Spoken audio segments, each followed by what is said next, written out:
would like to present two resolutions.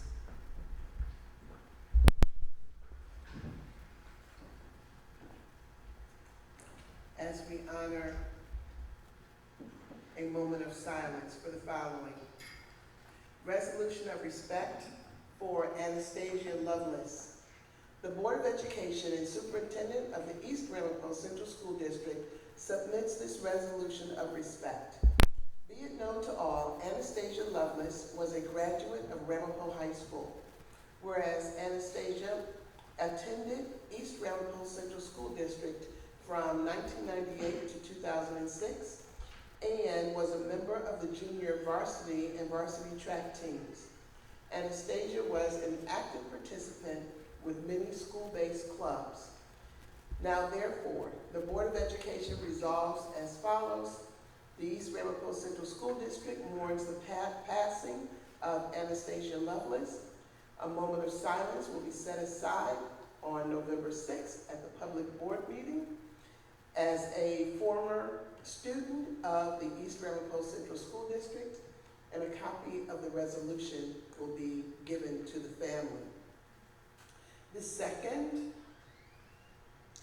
resolution of respect for Mr. Rocco Dominic DeSimone. The Board of Education and Superintendent of the East Ramapo Central School District submit this resolution of respect. Whereas Ms. Mary Skolnick serves the East Ramapo Central School District with commitment and concern. Whereas she is the Director of Human Resources. Be it known to all, Ms. Mary Skolnick mourns the loss of her father, Mr. Rocco Dominic DeSimone. Therefore, we support Ms. Skolnick and her family at this time. Be it resolved, we declare our deepest sympathies to her family.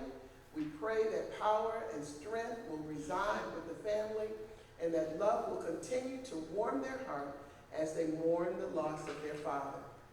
Therefore, the Board of Education resolves as follows. The East Ramapo Central School District mourns the passing of Mr. Rocco Dominic DeSimone. A moment of silence is set aside during the public board meeting on November 6, 2017, and a copy of this resolution is extended to the family from the East Ramapo Central School District. A moment of silence, please.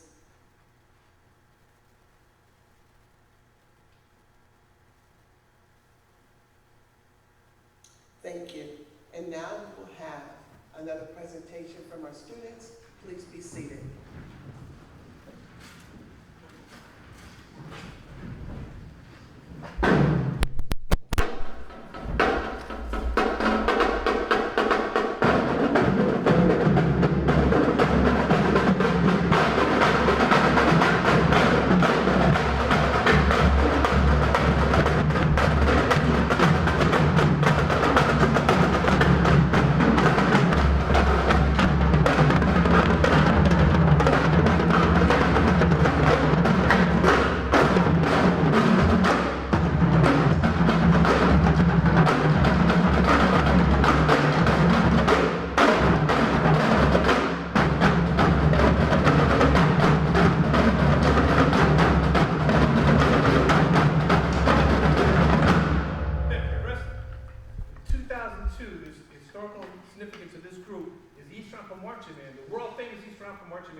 Won a competition with 1,500 other bands to perform with J.C. Chaz and Drumline from the movie Drumline.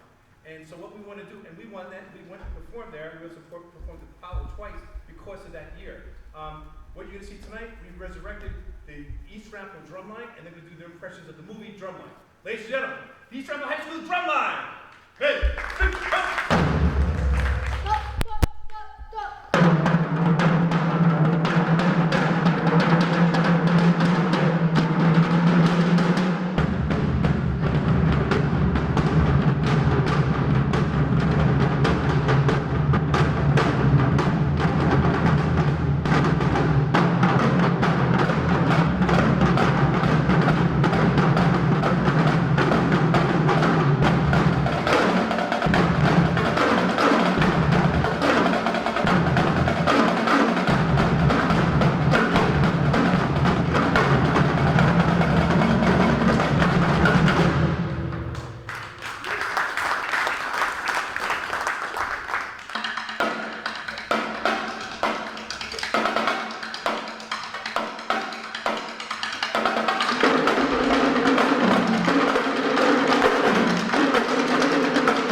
Fire exits are located at the sides of the room in the front and back. In the event of a fire, you will hear a fire alarm.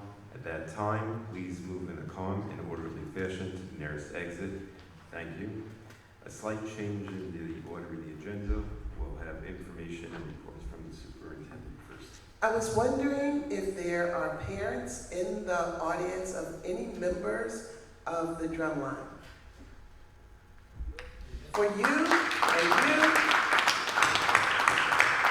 thank you so very, very much. Can you let the board know what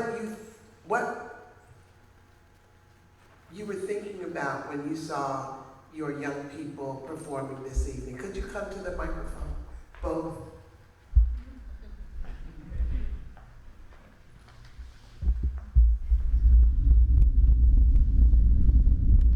Good evening. Good evening. My name is Lena Bowden, and my daughter is Kira Burnside. She was one of the ones that had the single drum. Here's another parent as well. You know, we actually travel with our children to all of the different performances and the functions, and it's really, really amazing and wonderful to see these students that started just a few years, and they have progressed tremendously in the last 12 months, which is how long I have been sort of traveling with them. And it's really, really nice to see children come together and form friendships, and they form bonds, and they have a goal, which is really wonderful. My daughter will not miss her drum practice for anything. I mean, she did it during the summer. She did it 2 weeks ago every evening. She was at school at Kakiak. So it's really nice to see that, and it's really nice to see the support from the school to make sure that this happens and this continues, so that we can go back to the wonderful days that we had when we were recognized as a formidable force in the competitions. Thank you. Thank you, Mom.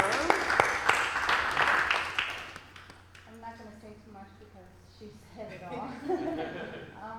But it's true. They have a blast. They love it, and it keeps them doing good in school. It keeps them motivated, and they just love it, and they do a great job at it. I want to say that I can hardly contain myself when I see the members, whatever portion of the musical component come before us. And to hear you say what you said tonight, it is so encouraging. And to know that you travel with our students. I just get the pictures from, you know, the weddings. Now we have 2 plaques with finalists. I just made room for the 2nd plaque today in the outer office. So if you come into my office, the first thing you will see are the 2 plaques from our marching band. Jam, Syracuse Championship Performance, and it says finalists. So I'm looking forward to the day that it says first place. So thank you so very much. This really does stem from the fact that, thank you, moms, the fact that I love music. And I think music does exactly what our parents said. It bonds, they form relationships, and their grades escalate. And what more can we ask? So, this evening, I have a very brief, no I don't, but it sounded good, didn't it? This evening, I want to start off my board report by saying that we were, and when I say we, I mean we, myself, as well as Mr. Saberla, our monitor, and our attorney, Attorney Gerhardt, had the opportunity to go to Ramapo High School this evening to see the installation of the very first Kiwanis Key Club, the very first in our district, and it was the 50th anniversary of the Key Club. It was very significant, and I thought I can come to another board meeting, but I can't come to another first for the Kiwanis Key Club. And it was absolutely phenomenal. We had about 25 of our students to be a part of the installation, and I'm going to join the Kiwanis Club. There's no conflict because I'm a Rotarian and a member of the Lions Club. And thinking of the Lions Club, Ms. Bab Hunt, will you stand please? This was another dream. And you know, when you dream something and you find the right people to carry the vision, so we had a dream about having the Lions Club to start here, and Ms. Bab Hunt has agreed to be, she's one of the founding members of our brand new Lions Club. We have to have an organization, an organized way for our students to have, to earn their service learning hours. And if we don't provide that platform, then they will continue to go out and to continue to search.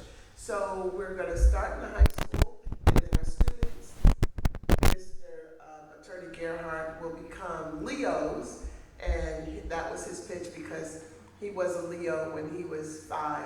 So, so we have to have structured organizations for our students to have volunteer service learning opportunities. So now we are we have a Key Club with the Kiwanis organization, and in just a few days now we will have our official groundbreaking ribbon cutting ceremony with our Lions Club. And with that, thank you gentlemen for going with. I think you enjoyed. Would you like to have words about either one? Either one?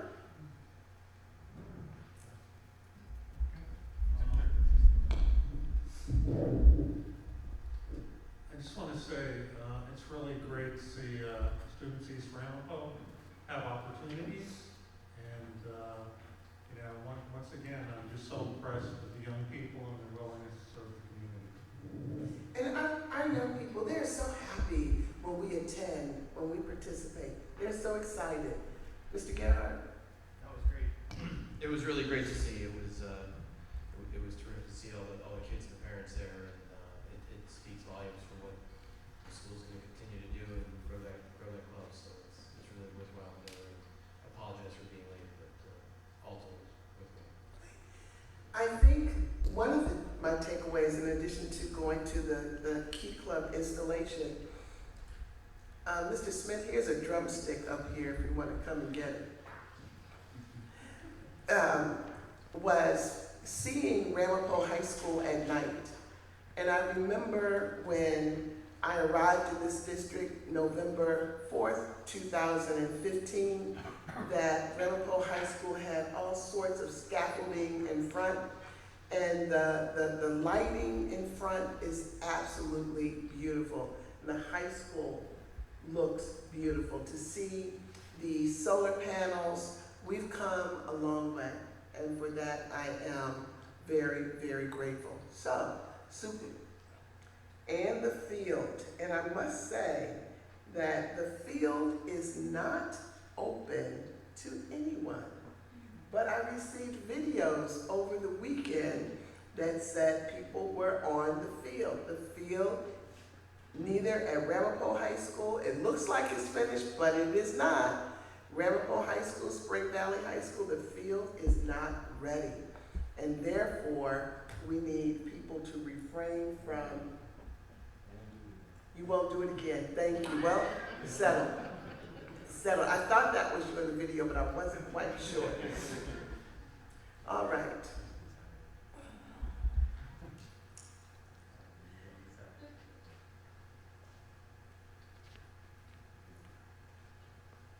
Our mission statement, everyone. As a unified community, the East Ramapo Central School District is committed to educating the whole child. By providing a healthy, safe, supportive, engaging, and challenging learning environment. Our vision statement. We will become proficient in all that we do. Just ask our students, they will tell you. in our 5-point plan, everyone, our district will be healthy.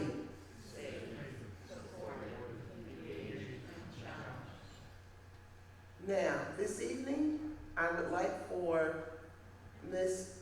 Walker to give an update on the Office of Special Education. Thank you, Dr. Wortham. Good evening, board. We were asked to just share just a few highlights of things that are happening within our department. And as you know, a major part of our strategic academic plan is the emphasis on high expectations for all students. So that's mainly why I chose these highlights. As a department, we are focusing heavily on what we call specially designed instruction. And this brings into play all of the things that are happening within the general education, within curriculum and instruction. This allows us to focus on professional development for our special education teachers and staff in how do you take the general education curriculum, how do you maintain those high expectations, utilizing data to support our students and maintain those high expectations. Again, along with that, we are also maintaining, we've noticed we want to maintain K-8 instructional alignment.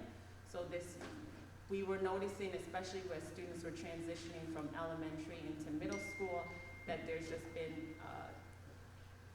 there's just shifts. And so we want to make sure that we're maintaining that. So a high focus, one of the shifts that we did was to make sure that we had our director focus, whereas we used to be a K-6 and a 7-8 breakdown with instructional supervisors.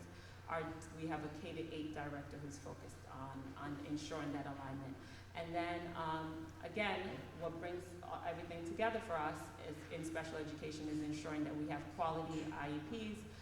So we continue that emphasis, which is in alignment with our corrective action plan with the state. So we're going all the way up. We're rising up and we're maintaining those high expectations for all of our students. Thank you so very much, Ms. Walker. Curriculum and instruction, Ms. McVeigh. Good evening, Board of Education, Superintendent, and community. Okay, Dr. Wortham, you have some clicking action here, but you are moving right along. I had a whole plan here. I know, I'm just gonna do it all. I'm just gonna do it all. There you go. Okay, in support of our strategic plan and our vision to become proficient in all that we do, we are beginning with adult proficiency here in East Ramapo. Part of our movement towards becoming a district in good standing, towards excellence, is that we really take a look at becoming more cohesive and how we operate overall, mainly in the area of curriculum and instruction. So we began our school year with making sure that we aligned our curriculum grades K-8 to begin with in both ELA and mathematics for all students. We are making sure that our teachers receive quality professional development in the area of curriculum and instruction from our partners. So we're partnering with Performance Fact, PLC Associates, Eureka Math for our math modules, as they are the authors of the modules, and EL Education, who also authored the modules for English Language Arts. That professional development began with a very clear focus and understanding on how to utilize the documents to best understand how to plan instruction for our young people. We are just in the completed phase of phase 1, which is the document analysis for unit and lesson plans, and now we're moving into the implementation phase, which is our taught. So one of the things that we began to look at is the written, taught, and tested, and making sure that there's a triangulation for what we plan, what we implement in the form of instruction, and how our students are assessed to continue with the planning to meet their needs through targeted instruction. So phase 2 focuses on explicit instruction with the modules, and we actually have embedded professional development with our partners who are listed in the first page of the written instruction piece. We're looking at 4 areas this year: high quality learning targets to drive the instructional practice, formative assessments, engagement practices, and the use of data to inform instruction.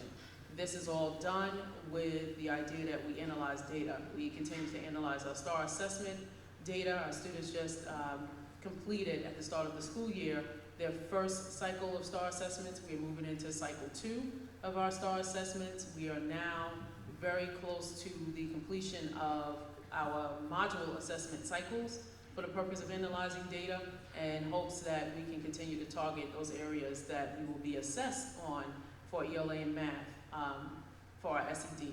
So that now brings us to, again, creating a cycle where we're planning. So teachers right now are in the professional development phase of understanding how to plan, implement, and monitor for the purpose of student growth and development. And Ms. McVeigh, all of this stems from our 5-year strategic plan. Yes, We are in year 2 of the strategic plan. Oh, Mr. Monitor.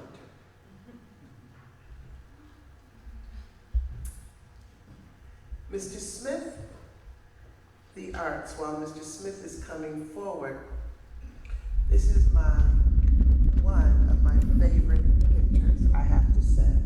And I guess I can just say that it's just music to my ears when I think about the dream that we had of having 400 students in our music camp this summer, chat delivered, and we added 200 additional instruments to our numbers, and those instruments came in. All except 25. Oh, that's right, 175 of them came in. I didn't ask you when you told me that all of them came in except 25, right? The other 25 didn't come in this week. And so we are growing our instrumental music corps. We're absolutely growing it. So there is the award that is in my office, and I took the liberty of putting that picture in there, Mr. Smith, as you go forward. So it was nice seeing the parents because they left something out. It's the second year in a row we went to marching band championships where our parents and students had to get up 4:30 in the morning. Of course, they had to leave 5 o'clock in the morning. We were the first band of the day at 8 a.m. And the significance of this is most of these students, people don't realize, these students have been playing for 2 years. They started in the after school program at CACA. So this is a big thing, and we're expecting them to grow more. Again, we formed with 51 others, bands from around New York State. The after school programs at CACA are moving forward through the next couple of weeks. Right now, we have the elementary 5th and 6th grade show choir, which has been going on for the past month and a half. 5th and 6th grade band, 5th and 6th grade strings will be taking place. We're also going to start 5th and 6th grade strutting band, which will be marching band on Fridays. We'll have musical theater in all middle schools this year. We only had it in one school last year, so there'll be a musical theater show. And we also have a new show choir at Pomona Middle School. The winter percussion you saw, these are students just dedicated their time for winter percussion. They just started this week, which you just saw that what they did today. They rehearsed for the past 2 days, this past weekend. And of course, we went to color guard. These are part of our many things that are happening in our schools this year. We will have concerts with our choruses in the primary schools and also in the intermediate schools. So this is, Dr. Webster said, make a slide with a couple things, but there's a lot of things to talk about in this department. So this is just some of the highlights. Okay. Thank you so very much. Facilities, Mr. Fetterbaum.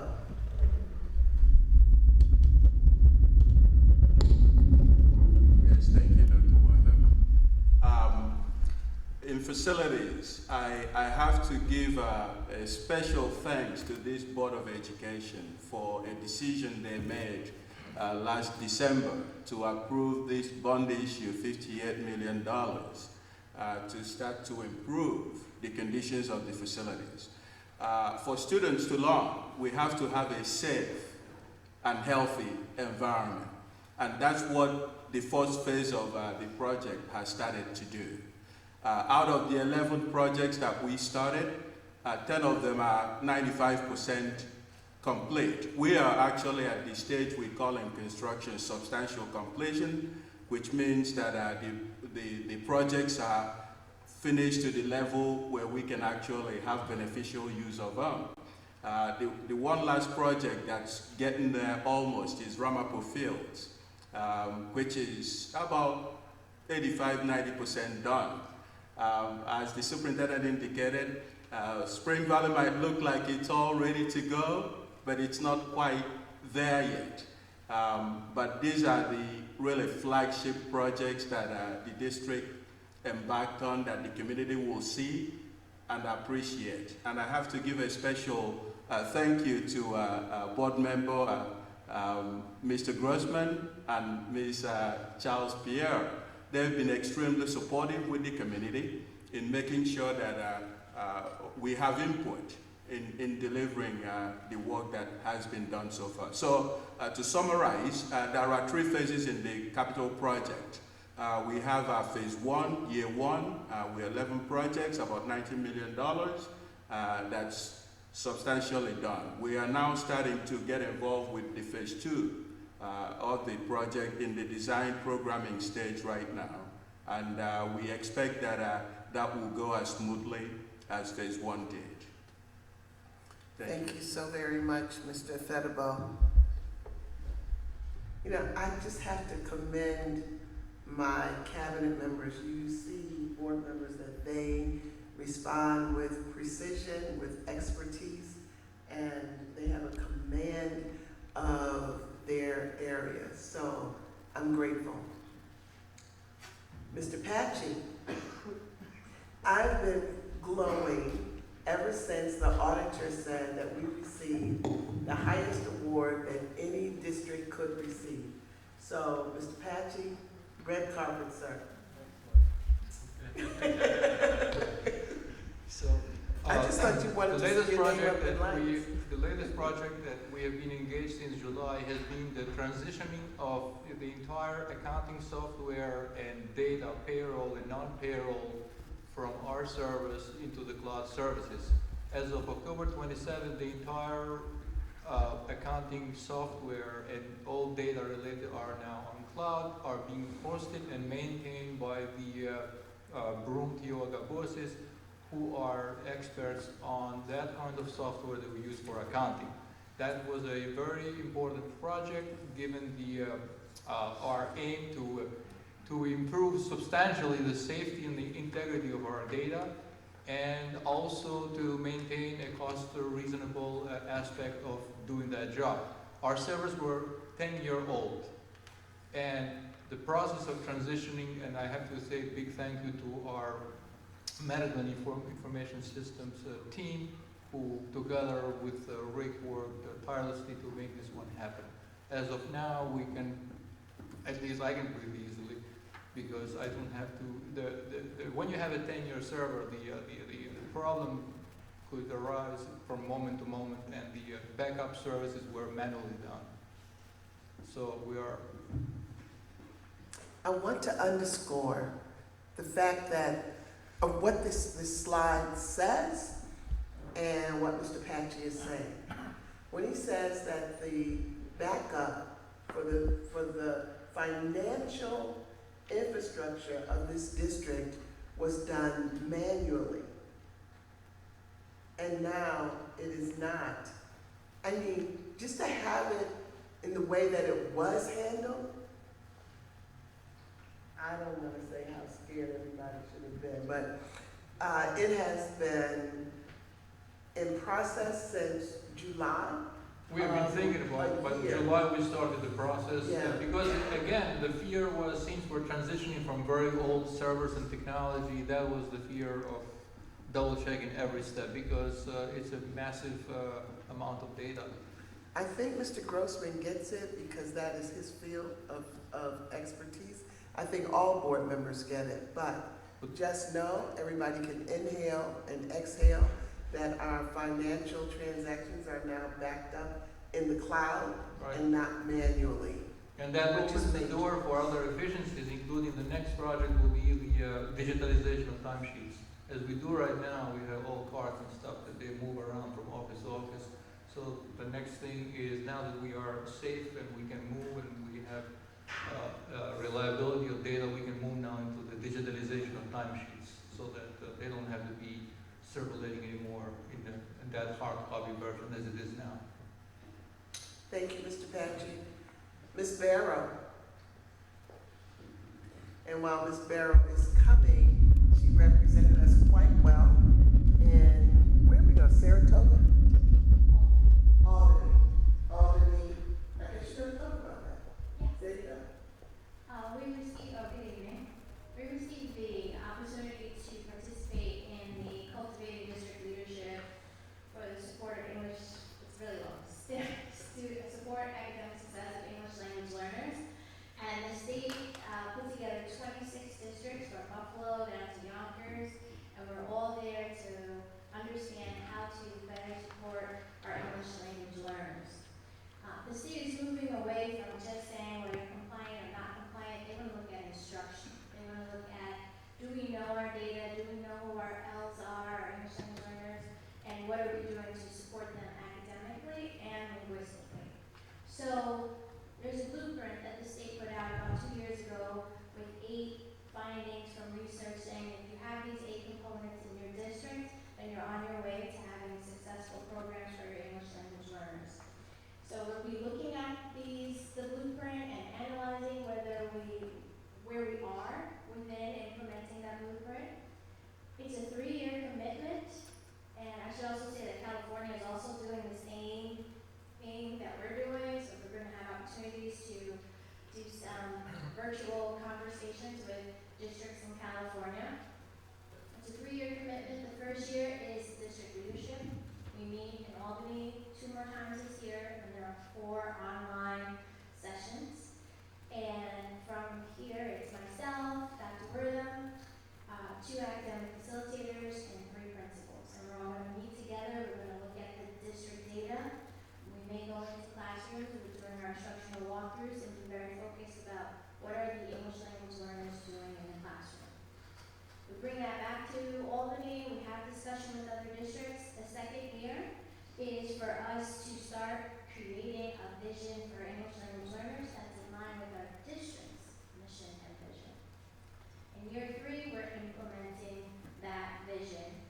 I should say in years 2 and 3, there are stakeholders involved, separate stakeholder groups, Board of Education, community, parents, teachers, as well as students. So we're all going to come together and see how we can support our students academically, linguistically, so they can be successful. We can have higher graduation rates, lower dropout rates for all of our English language learners, and really make them feel that they're part of the East Ramapo community.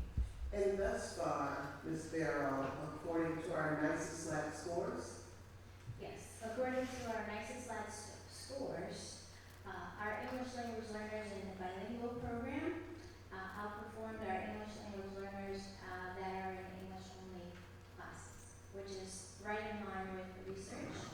And we should also know that our English language learners who exited the program, so they're former English language learners, they are outperforming students who were never English language learners. So we have some pretty strong teachers now, and we're just thinking, how do we make them stronger and how do we keep them moving forward? thank you, Ms. Barrow. In transportation, Ms. Owens? Thank you, Dr. Wortham, and good evening, Board of Education. Transportation this year has been able to mirror routes, which is a big improvement. Most of the children now ride the same exact route in the morning as they do the afternoon, which helps with, parents knowing where their children are, as well as consistency in their run. A driver gets to know the children because they have them both morning and afternoon. We're seeing far less student management issues, and it's only October, or November actually, but we've seen far less than what we usually do at the beginning of the year. So I believe this is a very positive move. eSchool now is linked with Versatrans 100%. When someone comes into registration and they make a change, it is sent to us live time. We get a little alert that something has changed. We can go in and accept those changes, put them on their buses, whatever the change may be, and we can call parents and get kids on buses. Usually within the same day, we have information to the parent, so the child is in school that following day on a bus. And this is a big improvement over what it was in the past. Okay, thank you.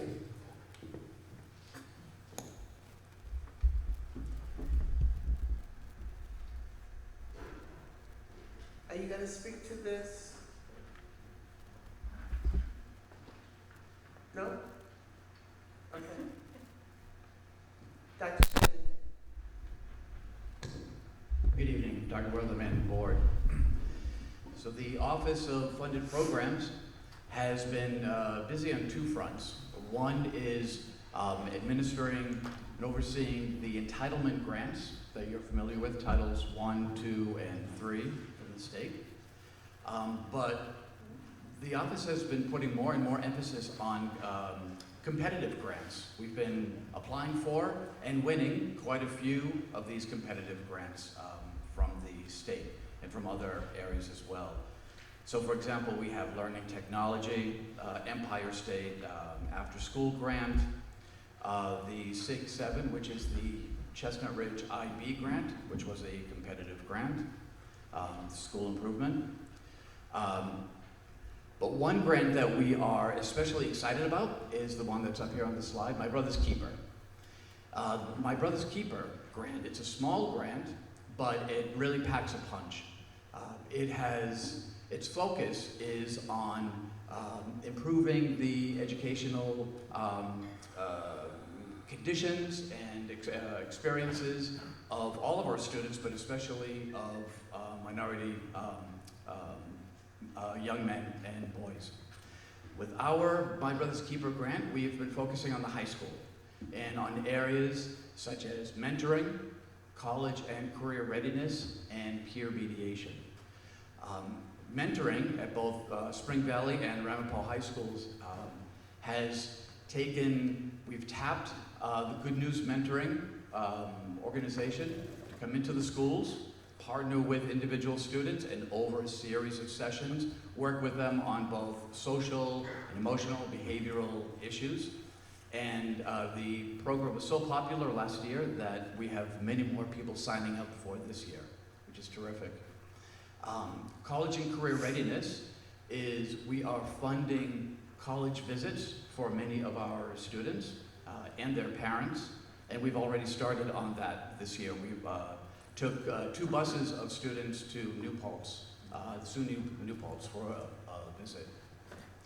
And peer mediation and conflict resolution, restorative justice is a very exciting program for many reasons. One is that we are training some of our high school students to themselves become peer mediators.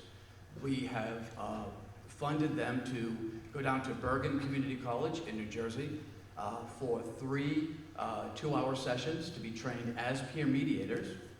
They came back to the district with the certificates, and they worked with students in grades 5 and 6 at Limekiln and at Cactiac School to replicate what they were trained in with mediation. Also at both high schools, we have these new staff persons funded not from My Brother's Keeper, but a spin-off of My Brother's Keeper, funded from a foundation of these adults who are at the school to work with both teachers, administrators, and students on restorative justice practices that are not just outside of the classroom, but also inside the classroom too, in the form of conversation circles. So it's a powerful and multi-dimensional program that we're engaged in. Okay, thank you, Dr. Shanahan. And do we have any questions from the board about any of the presentations?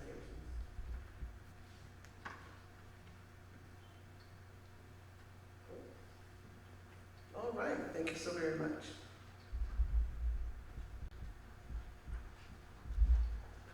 Moving on, I'd like like to make a motion to allow public speaking after the information and reports from the superintendent. Do I have a second? Second by Mr. Freilich. All in favor, say aye. Aye. No abstentions or nays. We have one speaker card. Timothy Zeller.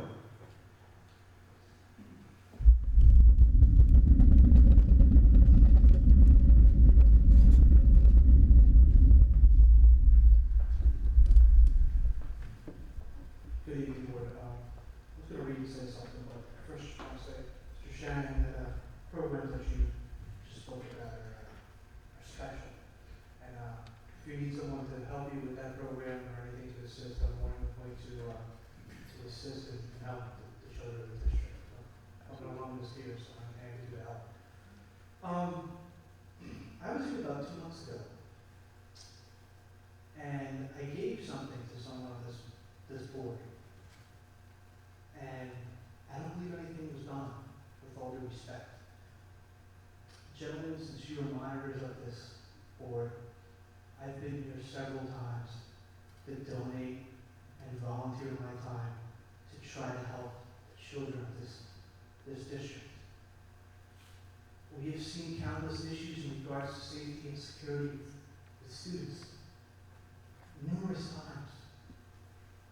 I'm sorry I'm getting emotional here, okay? I am a proud member of this community, and I love every student. I come and speak at Career Day. For the past 3 days, I've spoken to students about my career in law enforcement to try to keep them going down the right path. And they know what's going on in the district. Unfortunately, some people have turned a blind eye to this. I'll tell you what I've seen, not just in public, but on social media. I've seen members of your athletic departments have gang signs flash in social media wearing my school colors, your school colors. There was a crew here called the West Street Crew Gang, okay? Some of those members who volunteer work for the district represent that crew. Some of the people who work and teach and coach these students that will be representing this school and this district on that nice multi-million-dollar field represent those cliques and gangs. If you don't want to realize what's going on in this community, please, I will do anything. I will volunteer any point of my time, anything I can do to help a child. I work in a correctional facility in a prison. A large portion of the school district is made up of minority students. I've seen kids that I graduated with and went to end up on the wrong path. Please. The other day, I know my time is running short. Last week, I saw a wonderful photo of our soccer team at Spring Valley High School who won 4-0 against Parktown South. There was a wonderful team photo of kids happy and joyous. And you know what the one person in that photo stood out? He was the kid repping the blood gang signs in the photo. It's happening in front of our eyes. I will do anything to speak to children. I will volunteer my time. Please reach out to me. I will constantly come here until someone says that they're willing to accept my help. Please, help our children. Make them feel safe. It's part of your mission, Doctor. The safety of this school is part of your mission. Please, listen to me. I see it every day. Please, I'm begging you, I will do anything to help this community and help the students and the future of our children. One less kid being put in handcuffs. Thank you, Susan. Have a nice day.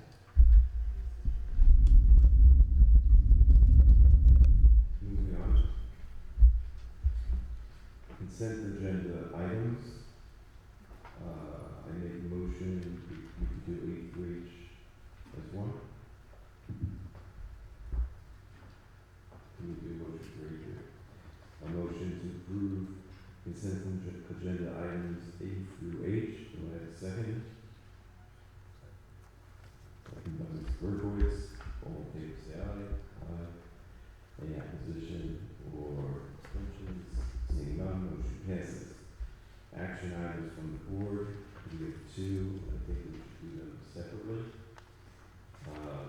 one is a resolution regarding Lucas v. East Raritan CSD. I'm going to ask Ms. Gerhardt to explain. Okay. A motion to approve the first resolution regarding Lucas v. East Raritan CSD.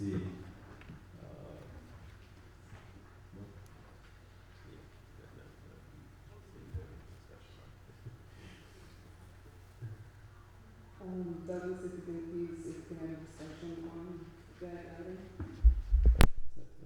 Just to further explain. Do you have a motion second? Yeah. I'll move it. And Mr. Carroll second. Yeah, sure. This motion reflects, as it set forth in the resolution, a case that started about 2014. It involved allegations that the district violated the open meetings law when it terminated 20 bus drivers back in May of 2014. And what happened at the time was, and I realize some of you may not have been on the board, frankly, I was not with the district at the time, but having worked with this case, familiar with it. Board voted to eliminate the positions because the district determined it could no longer financially support a large number of buses and drivers, and provided notice to the drivers in advance of the board meeting that there was a likelihood that their positions would be eliminated. Took that action on May 20th, 2014, following executive session. Following that action, the drivers were then provided notice of their final day of employment, which is going to be August of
motion for item, Yeah, we motion. we have a motion, so this needs to go. Just procedurally, we always have a motion, second, then discussion. That's what we use the vice mayor, okay? Make sure you follow that. All in favor of item one under, items from the board, say aye. Aye. Any nays? Abstentions? 5 ayes. 5 ayes.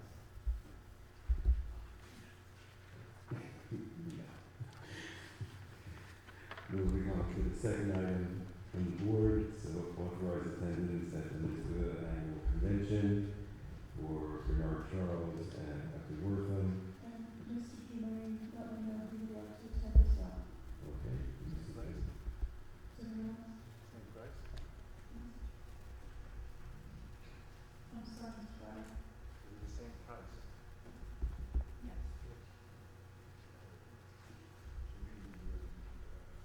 And I assume that since this is in April, that anybody else who wants to attend, We can put it on the next agenda or the December agenda. The closer you get to the conference, the harder it is to find postponement of that conference up, but that becomes that person's issue. that is the person who decides the last minute to go, yes. But we stay with the one. Since we are talking about attending the National School Board's annual convention, I want to say that it was such a pleasure to be able to travel with Ms. Sabrina Charles Pierre to go to Long Island. We were able to go to one of the New York State School Board's local conferences on the role of the board and the superintendent in creating the budget. So, Ms. Sabrina Charles Pierre, would you like to say something about that experience?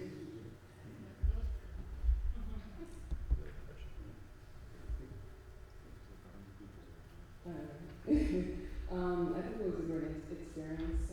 Pretty much confirmed a lot of things that Dr. Wortham has been implementing since she's been here in terms of trying to be more transparent and to make sure that whatever's on the budget is,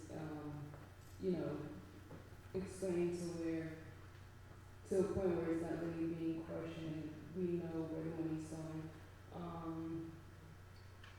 Other than that, that's it. Well, what I thought you were going to say was that all of the things that we did, it wasn't a part of their presentation, that we had gone above and beyond what the School Board Association recommends as far as making the presentations to the community, etc. None of that was mentioned. So, boom, I don't have to do it anymore. So, but I would.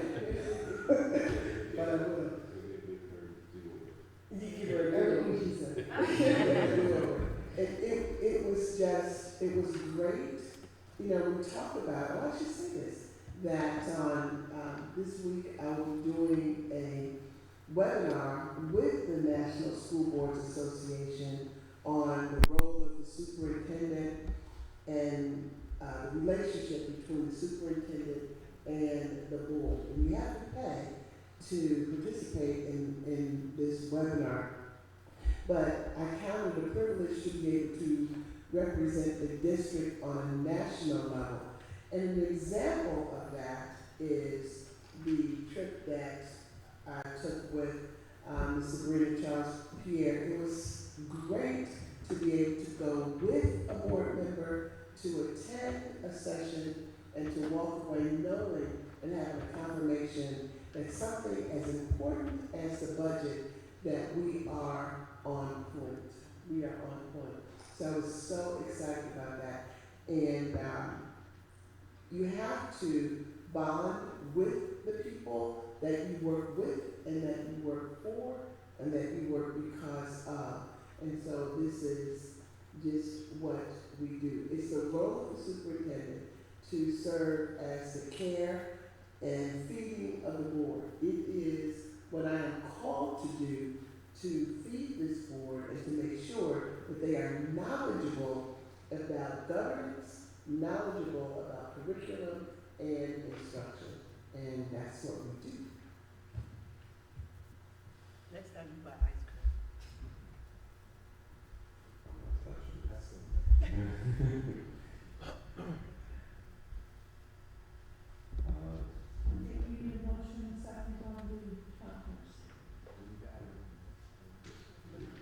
So we're getting Mrs. Name and Nat to vote on that, and if anybody else wants to go and decides later, we'll add it on a future motion.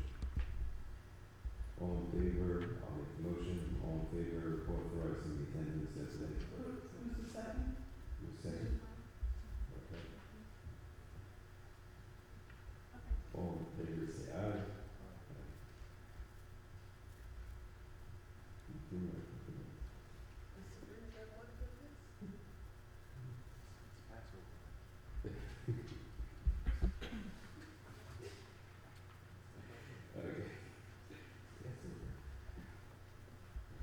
Okay. Items from the superintendent. That was it. Items 1 to 12, are there any that you'd like to address specifically?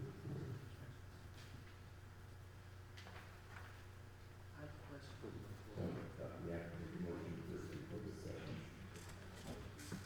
Okay. So, yeah, so make a motion for items 1 to 12 from the superintendent.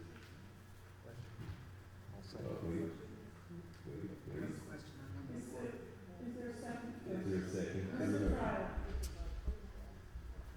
Mr. Pryor. Now, open for discussion. Mr. Nicholas? I just had a question on number one about the disposal of obsolete textbooks. And I just want to see if we can hold off for that one for the next meeting to get some clarification as to exactly how it's supposed to be done. I'm not talking about a lot of textbooks, a few. But I know as a teacher, there are a lot of things that they're ready to dispose of that some teachers would like to have at their disposal is to pick them up at the book depository, and you always have this extra, a couple extra items you can use when you're teaching the class, something else to refer to. And that was always very special to me. We used to spend a lot of time at the book depository picking up things like that. I'm not talking about thousands of books, I'm talking about 10 books here, 20 books there, 321 books. I think we should try to keep that within the district. And there might be other schools within the district that can use them also before we try to sell them. Can I call on, I'd like to call on Dr. Shanahan to respond to add more information about this. So these are the textbooks that are on loan for the non-public schools, and the ones that sometimes we get books back that we keep at the book depository for use by other schools, because other schools express interest in them and have been ordering similar books at the moment that these books are being returned to us. But sometimes we get books back from non-public schools that are 20 years old, right? 15, 20 years old, and they are completely outdated. So that's why we call these, it's not just disposal of old books, right? But they're obsolete books, right? So books that have, that not many schools have, no schools actually have expressed any interest in. The ones that schools have expressed interest in, we make sure that we keep them. When you visit the book depository, you see a lot of books that are on, available for loan at the moment for public and non-public schools.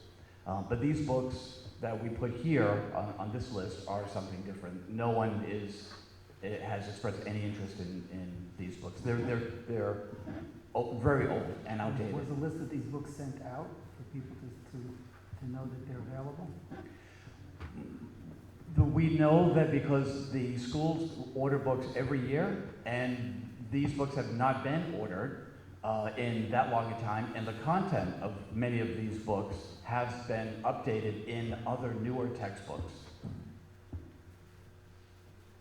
And these These are from the non-public schools, right? They're available to anyone, right? So the district owns these books. They happen to be books on loan to the non-public schools by law, returned to us, and then the books that have some value are available to anyone.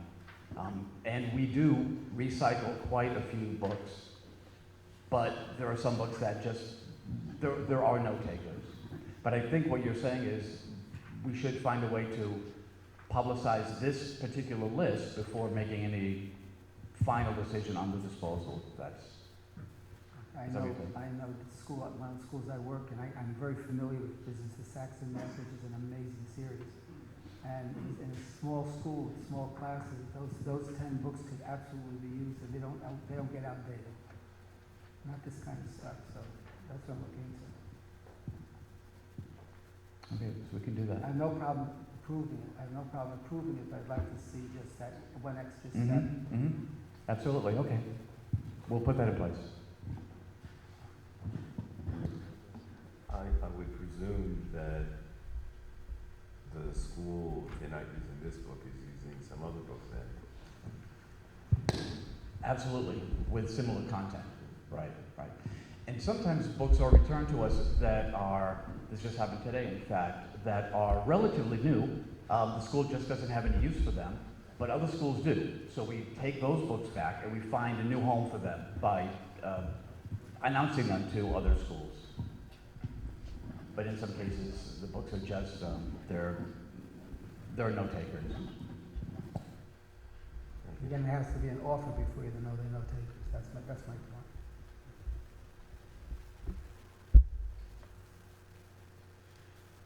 I'm ready to second the motion, by the way, to approve it, but I'd like that step too. So I have a motion for the superintendent items 1 through 12. I have one more question, Dr. Woodson. Question? Budget transfer? Just tell me, the textbooks, I see a lot of stuff going in there. On the textbooks, the budget transfers are going to, are these stuff that I know we do budget transfers all the time, but these textbook lines, are these new items, or why are we moving stuff into that? Okay, I'm gonna ask you to say that one more time. Why are we moving on the budget transfers to certain line items, these textbooks? Two textbooks? Two textbooks, it's going to. Because we need to purchase new textbooks, for instance, for CACIAC. You want to talk about that, Mr.?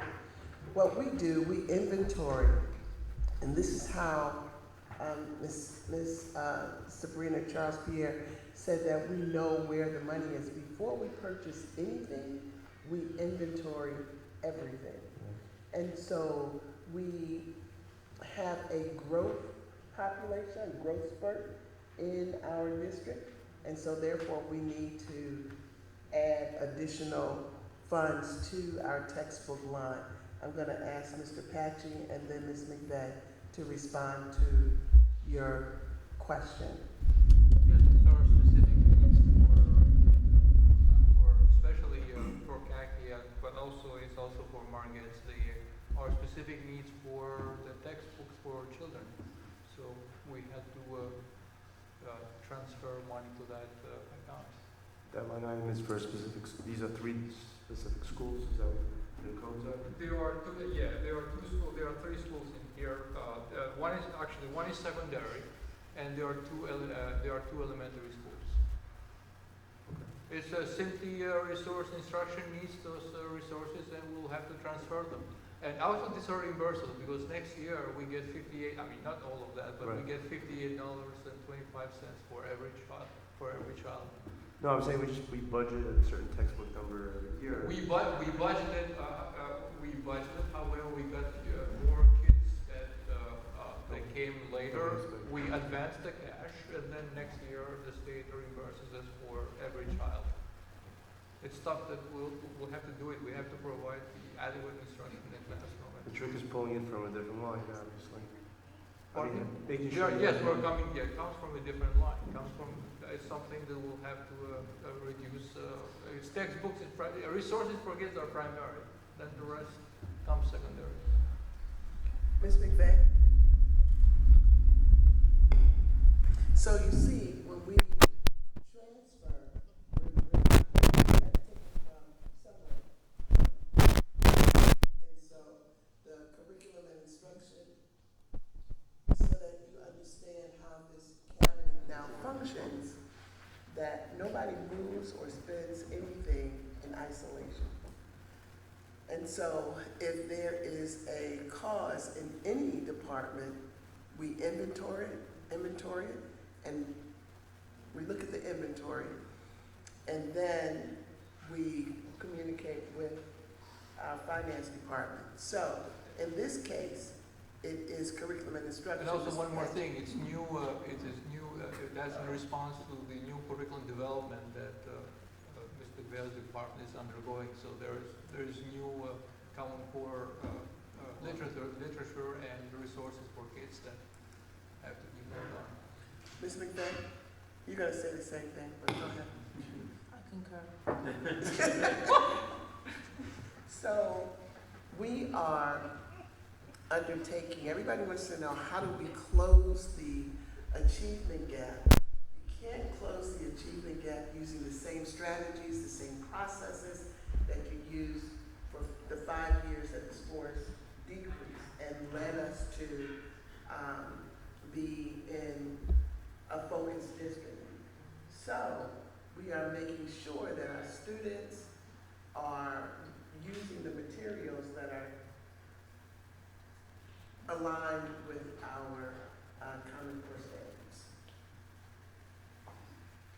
Could I ask you to also explain also the special transportation? We have $1.5 million up here that we're taking. How do we? Yeah, How are we so far off budgeting the reason what you see Mr. Patching, you have to wait for me to call on you. The way it goes, the board members ask the question. They're asking the question of the superintendent, and the superintendent determines who's going to answer the question.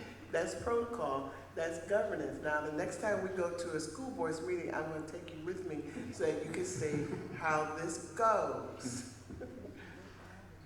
Question. Mr. Patchy, will you answer? What you're seeing here is a transfer from 2 lines of transportation that serve handicapped and specially equipped vehicles to transportation regular.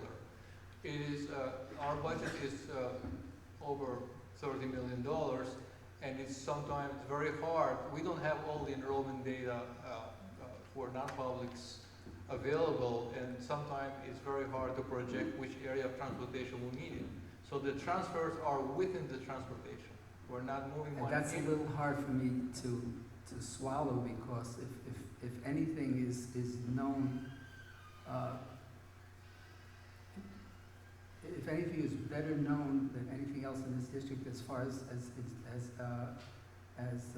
how many children are going to be in a particular school or class, I know that in special ed, we have our IEPs done early, and they're done early in April and May, and before school is over, they know where every single kid is going to be. To be off by $1.5 million doesn't make sense. It's within the transportation. It says, if it didn't say special equipment vehicles and transportation handicap, I could understand that. But we're talking about a department that's known for having everything pretty much in place before school is over. So we don't have these, I'm just curious that was off by so much. It's not off, it is within the transportation, but again, it is how you allocate it. The need for regular transportation is higher, turns out to be higher than we thought, than the need for specially equipped. In other words, the money is within the transportation department. And again, it's very hard to, it's, at least based on the data that we have, it's very hard to capture the enrollment for non-publics on time. And that is something that happens quite... I'm sorry, that comes special transportation is one of the fields on an IEP. That is true. But even today, we are dealing with another situation that will cost approximately $50,000. That was not anticipated, was not... 70,000 if you add a monitor. It's very hard to there are certain things, again, remember the transportation budget is over $30 million. It's $1.5 million. It is I'm some, not saying we shouldn't have it there, it's just, it seems to me that it's just pumped in there, and we did need it, I'm not questioning we need it, otherwise we wouldn't be transferring it down. It's just that I wonder why so much was there, that's all. I would definitely approve it, any need that we have, I would approve. Even after the fact, I have no problem with that, it just seems to me that sometimes things are pumped up, and I've never looked as close as I did today. I'm learning. I don't know what you mean by pumped up. It just, again, if it just said transportation, I can see we just don't have any idea. Over the years, we've got hundreds of children new into the district, and I understand that. But because it's a special transportation, and I would say probably well over 90 or 95% of that is already determined before the budget even goes up on us, that it should be off by so much. Should have been off by so much. I think he's saying that this line should, you should know that this line will need this money because we know in the IIP. So it should already be in the regular T line already. Mr. Pachi, I think the question kind of gets to, I mean, on the positive side, the amount you're transferring, you have money in the account, and it's balanced, and I think what's being asked is, in hindsight, would it have been possible to more accurately allocate the amounts? I mean, I understand as Director of Finance, you're kind of looking, and as you said, you kind of see transportation as one pot of money, and you want to make sure you're overall budgeted enough. But I think what you're hearing from the board is greater degree of comfort if it was possible to kind of allocate with the more updated Versa, you know, maybe with the more up-to-date Versa software, that probably we might be able to do it. Versa software, our transportation software does not talk to the IEP. That's another thing that software. So that's another gap in between. Again, I would just want to, again, well.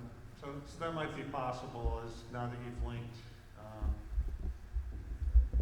And also, right now, it's the end of the first quarter. We always do, we go and see what the pattern look like and where the gaps are, and that's where you see this. It is possible, but the data has to be all in sync and has to be all available at the same time. That's the plan I was making. Okay, something we look at. Thank you very much. No problem. I have one question on budget transfers also, which I'll direct to the superintendent.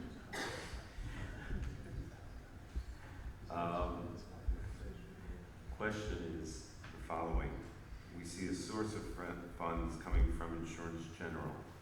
Was that money that we realized by going through the broker and the savings on Correct. insurance? Correct. That is the saving for, oh, sorry. I guess. Mr. Grossman, your question? The source of funds in Insurance General, was that savings we realized by going through the insurance broker this year? That's not the word that he said. That's true. That's why. Remember, it's a $230 million budget. So in the $230 million budget, there will be certain number of transfers. It's very hard to estimate every line by one. By April, we have to do this one by April 7th of the previous, and many things happen in this district from that time to that time. So we did not know that insurance would be something that we will do better than we thought. So therefore, there will be certain shifts. I just wanted to confirm that. We already had the motion, so now we just need to do the vote. Only have to tell me once. All in favor of items 1 to 12 for the superintendent items, please say aye. Aye. Any nays or abstentions? Motion passes. Information reports from the board. School election redistricting committee and district credit card policy. Just a quick update, we've had 2 meetings of the committee to look at the school election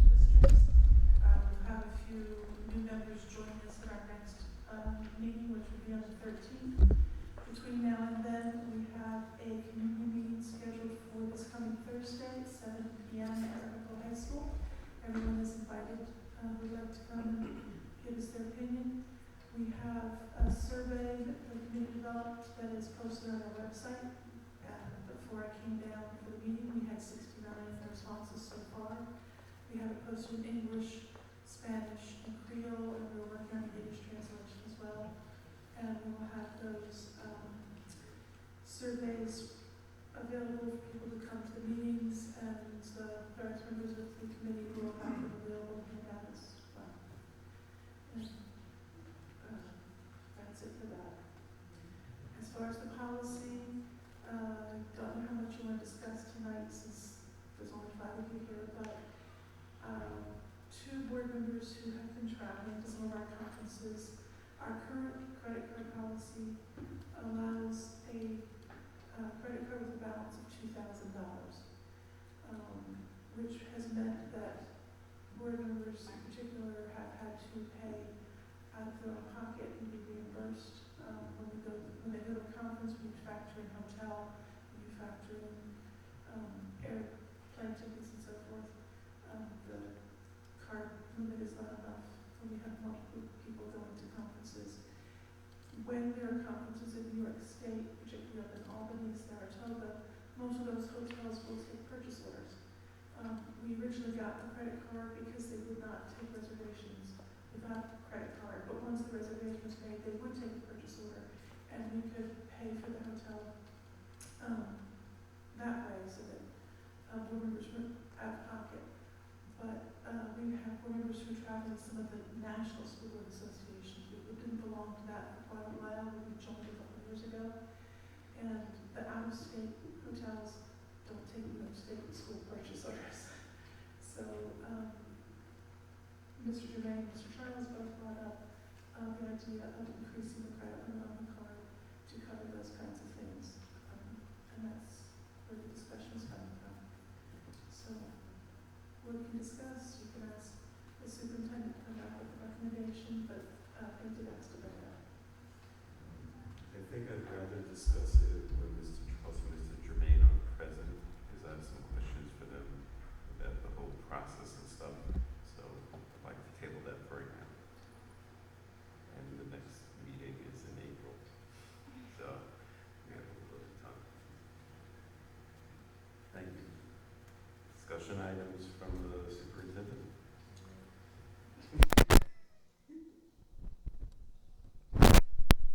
I would like to say that the learning, the experience, the professional development that the board members receive, it's absolutely critical to the high functioning of the board. And in so doing, our student achievement goes up because there is the discussion about governance, etc. So I highly recommend that board members, whenever possible, take advantage of the courses, the seminars, the conferences, because it's easier to understand what's in my head when you know. Being on the board is different from any other experience. It is such a learning experience. I will never forget what Mr. Freelich said when I gave you that booklet. You read that booklet from this room to the executive session, and when we were at the end of the hallway, you said, "Why is this book all about the importance of the role of the board and the superintendent, the relationship between the board and the superintendent?" That was phenomenal.